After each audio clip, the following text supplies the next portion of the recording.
What's the meaning of bought?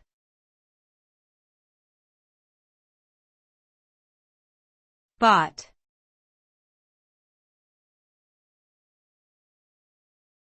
Bought.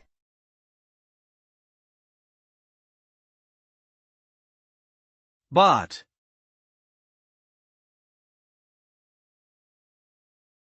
Bought.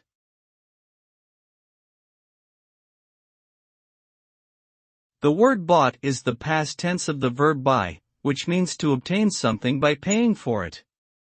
The result of buying something is the acquisition of ownership or possession of a particular item or product in exchange for some form of monetary payment. This could be anything from buying groceries at the supermarket to purchasing a new car.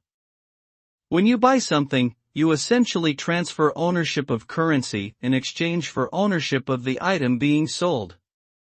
Overall, bought refers to the act of acquiring something through a transaction involving money.